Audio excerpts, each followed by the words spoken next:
Shalom dan selamat pagi jemaat yang terkasih di dalam nama Tuhan Yesus.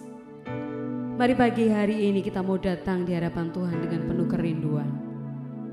Saya percaya bahwa kita memiliki kerinduan yang luar biasa karena Allah kita, Allah yang mengasihi kita. Kami datang kepadamu dengan penuh syukur kami Tuhan. Ini hidup kami, ini penyembahan kami Tuhan.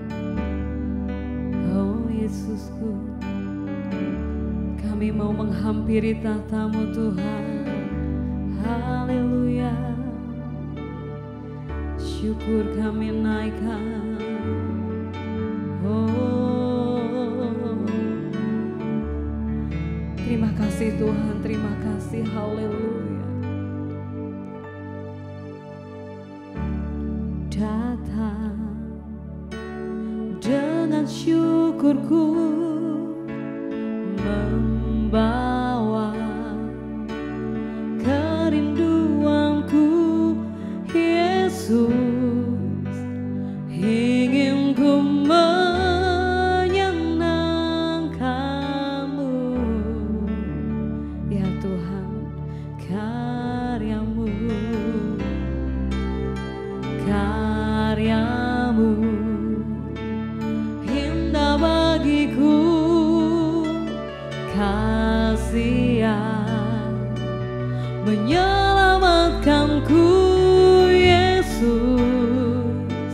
inilah persembahanku.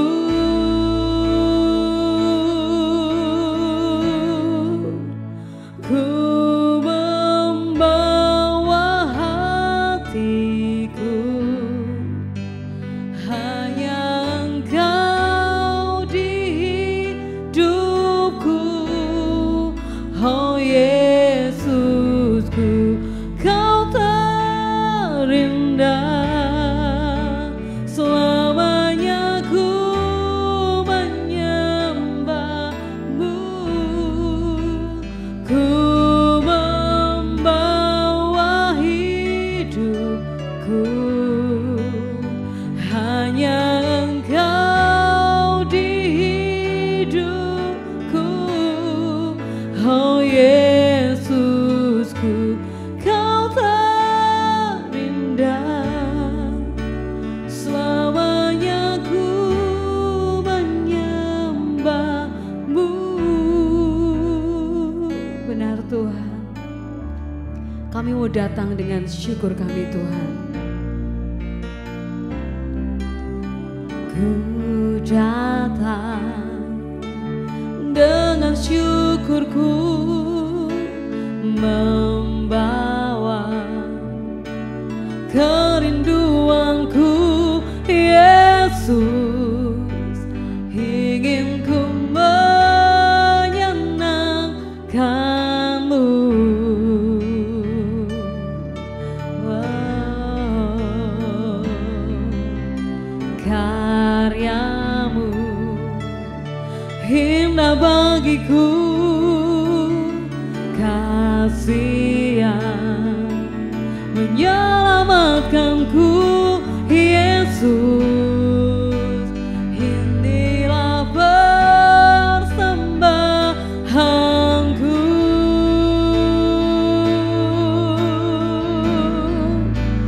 Ku membawa hatiku, hanya Engkau di hidupku. Oh Yesusku, Kau terindah. Selamanya ku menyembah-Mu. Ku membawa hatiku, hanya Engkau di hidupku. Yesusku, Kau terindah. Selamanya ku menyembah-Mu.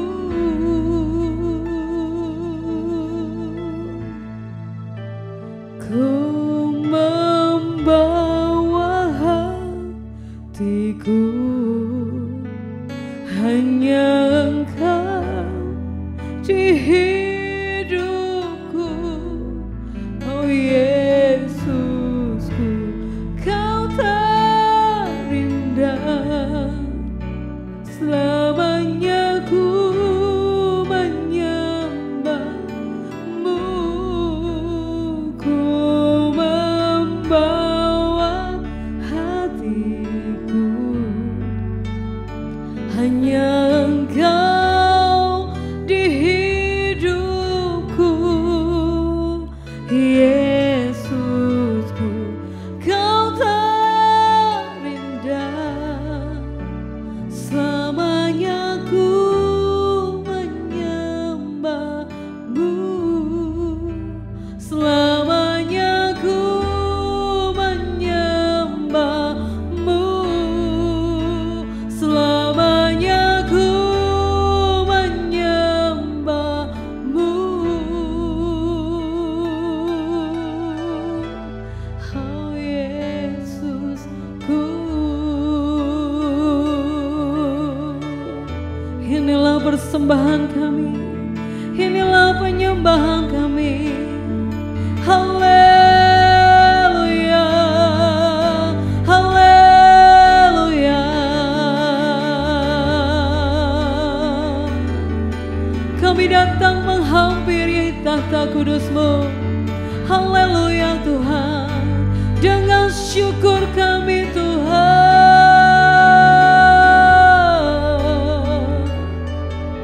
Haleluya Yesus Tuhan. Yesus, Kau yang terindah. Kau terindah buat hidup kami. Terima kasih Tuhan. Terima kasih Yesus. Oh syukur. Terima kasih Tuhan. Kau Allah yang ajaib Tuhan. Kau Allah yang dahsyat. Bapa yang terindah buat hidup kami. Syukur kami naikkan. Syukur kami naikkan kepadamu. Haleluya. Haleluya. Terima kasih Bapa, terima kasih Yesus, terima kasih Roh Kudus. Pagi hari ini Tuhan, ini ucapan syukur kami. Apapun kondisi hidup kami, apapun keadaan kami pagi hari ini, kami bersyukur memiliki Allah yang luar biasa baik buat hidup kami. Kami terlampau percaya Engkau tidak pernah meninggalkan kami. Kau Yesus yang terindah. Kau Allah yang ajaib Tuhan. Pagi hari ini Tuhan, lebih lagi Tuhan, penuhi kami dengan rasa syukur. Oh terima kasih Tuhan. Berfirmanlah untuk kami. Oh Yesus Tuhan. Kami berdoa Tuhan buat pagi hari ini. Kami siap mendengarkan firman-Mu. Kami rindu firman-Mu Tuhan, boleh menjadi kekuatan bagi setiap kami pagi hari ini. Untuk kami boleh semakin menyerupai Engkau, sempurnakan Engkau Tuhan. Kami boleh menjadi pelaku-pelaku firman-Mu. Memberkati hamba-Mu yang mau menyampaikan firman-Nya. Karena Tuhan sendiri yang akan berbicara. Tutup bungkus dengan kuasa darah Yesus. Terima kasih Tuhan Yesus. Kami serahkan Tuhan firman-Mu, ibadah pagi hari ini hanya ke dalam tangan kuasa-Mu. Hanya di dalam nama Tuhan Yesus Kristus. Haleluya. Amin. Shalom, saudara-saudara yang terkasih di dalam Tuhan Yesus Kristus. Jemaat GKI Pondok Daud, saya berdoa semuanya sehat, semuanya diberkati dalam Tuhan, dan semuanya bahagia. Nah, pada pagi yang indah ini, mari kita bersama-sama belajar tentang firman Tuhan, bagaimana atau sesuai dengan tema bulan ini, yaitu kita berhasil di masa sulit. Mungkin dari sebelum-sebelumnya atau khotbah di minggu pagi sudah menguatkan kita bagaimana kita harus semangat dan kita percaya bahwa kita akan berhasil di masa sulit kita. Nah, pada kesempatan ini saya ingin menyampaikan bahwasanya ada 4 hal yang harus kita perhatikan ketika kita berada di masa-masa yang sulit dalam pergumulan, dan kita akan berhasil di dalam masalah tersebut. Maka mari kita belajar dari Nabi Daud, ya. Nabi Daud yang sedang melawan Goliat. Tentunya kisah ini tidak asing di telinga kita karena mungkin kita sering menyampaikan kepada anak kita atau waktu kita dulu saat sekolah minggu. Nah, ada 4 hal yang perlu kita perhatikan ketika kita keadaan yang benar-benar masa sulit itu. Nah, yang pertama, kita untuk tidak fokus kepada masalah yang ada. Nah, bukan berarti kita cuek, tetapi kita harus lebih fokus kepada Tuhan. Ya, jadi masalah ada, tetapi kita fokus kepada Tuhan. Nah, jadi dikisahkan saat melawan Goliat itu tinggi besar dan kemudian punya baju perang yang luar biasa dan juga ada tombak yang besar. Nah, sedangkan Daud tidak memandang, oh dia ini besar, dia punya tongkat yang besar dan dia juga punya baju perang yang luar biasa. Daud tidak memandangnya itu, tetapi dia memandang Tuhan, memandang kebesaran Tuhan. Kemudian dia tidak mau mendengarkan intimidasi dari bangsa Filipin. Lalu Daud juga sebagai seorang yang percaya Tuhan, dia menyampaikan kepada orang-orang yang berdiri di dekatnya, apakah yang akan dilakukan orang yang mengalahkan orang Filistin itu dan yang menghindar cemooh dari Israel? Siapakah orang Filistin yang tak bersunat ini sampai ia berani mencemooh barisan daripada Allah yang hidup? Itu 1 Samuel 17 ayat 26. Nah, ayat ini menggambarkan bahwa Daud itu sama sekali tidak memandang ketakutan, tidak memandang masalah yang sedang dihadapi, tetapi Daud lebih fokus bahwasanya kenapa bangsa ini mencemooh bangsa-bangsa barisan tentara Allah yang hidup. Nah, dengan selama kita mau fokus kepada Tuhan dan kita hidup di dalam Tuhan, di dalam ketetapan Tuhan, maka kita hanya perlu menenangkan diri. Bagaimana Daud ketika melihat seperti itu, dia begitu tenang. Karena apa? Dengan firman Tuhan yang berkata, dengan bertobat dan tinggal diam, kamu akan diselamatkan. Dalam tinggal tenang dan percaya terletak kekuatanmu. Yesaya 30 ayat 15. Jadi ketika ada masalah yang besar sulit, kita hanya tinggal diam, kita berserah kepada Tuhan, kita meminta hikmat pada Tuhan, kita memberikan apa yang ada pada kita ini kepada Tuhan, dan kita tinggal tenang. Kemudian kita percaya. Nah, disitulah maka kekuatan kita akan muncul dalam mengatasi situasi yang sulit, sehingga kita bisa menjalaninya dengan baik. Kemudian yang kedua yaitu jangan tawar hati. Ayat 32, berkatalah Daud kepada Saul. Jadi ceritanya setelah bangsa Israel ini takut, tawar hati, siapa yang akan melawan Goliat, Daud ini berkata kepada Raja Saul, janganlah seorang menjadi tawar hati karena dia, hambamu ini atau Daud ini akan pergi melawan orang Filistin itu. Perhatikan bagaimana Daud bisa percaya diri dengan raksasa itu. Karena Daud memandang kuasa Tuhan, bukan masalahnya, tetapi kuasa Tuhan sanggup mengubah atau sanggup menyelamatkan kita.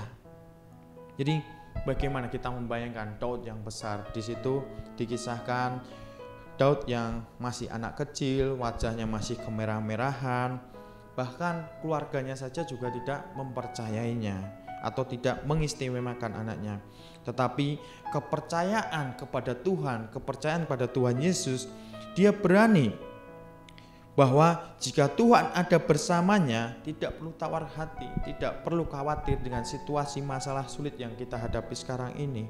Nah, mari kita percaya agar kita mendapatkan kekuatan daripada Tuhan. Karena ketika kita menghadapi masalah yang sulit, terus kita tawar hati, maka kita bisa menyusut sehingga tidak punya daya untuk menghadapinya.